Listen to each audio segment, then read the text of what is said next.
আসসালামু আলাইকুম। আজকে আমি আপনাদেরকে তৈরি করে দেখাবো পেনকেক। এবার ডিমের কুসুম অংশে দিয়ে দিলাম 1 টেবিল চামচ পরিমাণ কুকিং অয়েল এবং 2 টেবিল চামচ পরিমাণ গরুর দুধ। তো এবার আমি ইলেকট্রিক বিটারের সাহায্যে বিট করে নিব। ডিমের সাদা অংশ এবং কুসুম কিন্তু আলাদা করে নিয়েছি। ডিমের কুসুমের সাথে তেল এবং দুধ অ্যাড করেছিলাম, সেটাই কিন্তু আমি বিট করে নিচ্ছি। এবার সুগার দিয়ে বিট করা শুরু করে দিলাম। ডিমের কুসুম অংশে 2 টেবিল চামচ পরিমাণ সুগার অ্যাড করব। আবারও কিছুটা পরিমাণ সুগার দিয়ে বিট করা শুরু করে দিব। বিট করা শুরু করে দিলাম। তো বিট করতে করতে এর মধ্যে ফ্লাপি ভাব চলে আসবে, তখনই বিটটা বন্ধ করে দিব। এবার শুকনো উপকরণগুলো ছাঁকনির সাহায্যে ছেঁকে নিব। শুকনো উপকরণগুলোর মধ্যে রয়েছে হাফ কাপ ময়দা, 1 টিস্পুন বেকিং পাউডার এবং just a pinch of salt. তো শুকনো উপকরণগুলো ছাঁকনির সাহায্যে চেলে নেওয়া হয়ে গিয়েছে। তো এবার শুকনো উপকরণগুলো ডিমের কুসুম অংশের সাথে ভালো মতো মিশিয়ে নিচ্ছি। ডিমের সাদা অংশ দিয়ে কিন্তু এখন আমি ফোম ক্রিয়েট করিনি। তো শুকনো উপকরণগুলো এর সাথে মিশিয়ে নেওয়া হয়ে গেলে আমি ডিমের সাদা অংশ ফোম ক্রিয়েট করে নিব। তো বেটারটা অনেক স্টিকি মনে হচ্ছে, তাই এখানে 1 টেবিল স্পুন আমি গরুর দুধ দিয়ে দিয়েছি। এতে করে বেটারটা কিন্তু অনেক সুন্দর ফর্মে চলে এসেছে, একটা তুলতুলে ফর্মে চলে এসেছে।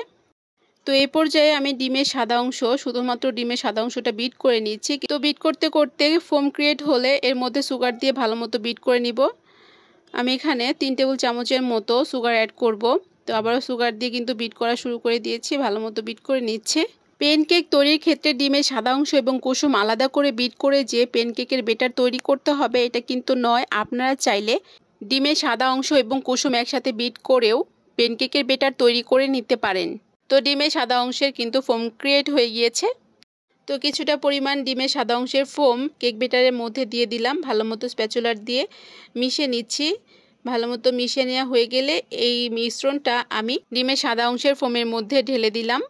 এবার স্প্যাচুলার দিয়ে কেক বেটারটি ডিমের ফোমের সাথে ভালো মতো আলতোভাবে এভাবে এক পাশ থেকে ঘুরিয়ে ঘুরিয়ে মিশিয়ে নিব। তো এই তো আমার কেক বেটার মিশিয়ে নেওয়া হয়ে গিয়েছে। কেক বেটারের ঘনত্বটা ঠিক এরকম হতে হবে। চুলায় একটি ফ্রাই প্যানের ওপর একটি কাপ দিয়ে মেপে পেনকেকের বেটার দিয়ে দিলাম। তো এক পাশ হয়ে গিয়েছে, উল্টিয়ে দিয়েছি। আবার ঢাকনা দিয়ে ঢেকে দিব।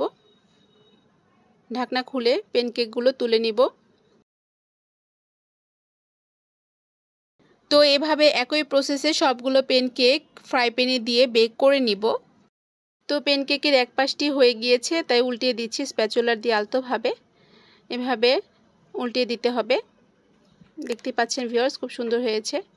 এবার ঢাকনা দিয়ে ঢেকে দিয়েছিলাম, ঢাকনা খুলে পেনকেকটি হয়ে গিয়েছে। এবার পেনকেকটি স্প্যাচুলার দিয়ে তুলে নিলাম।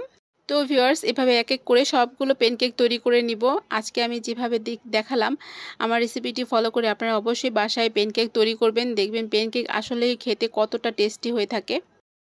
বাচ্চাদের টিফিনে এবং বিকালের নাস্তায় পেনকেকগুলো আমরা খুব সহজেই তৈরি করে নিতে পারি। তো সবগুলো পেনকেক এক এক করে তৈরি করে নিচ্ছি। ভিউয়ার্স, দেখতেই পাচ্ছেন।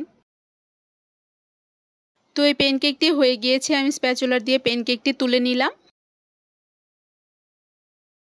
তো আরেকটি পেনকেকের বেটার দিয়ে ঢাকনা দিয়ে ঢেকে দিলাম।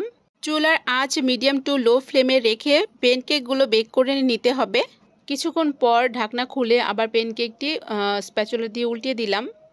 তারপর আবার ঢাকনা দিয়ে ঢেকে দিয়েছিলাম, আবার ঢাকনা খুলে পেনকেকটি তুলে নিলাম। হয়ে গিয়েছে আমার পেনকেকটি। এবার একটি প্লেটে পেনকেকগুলো একটির ওপর আরেকটি রেখে দিলাম।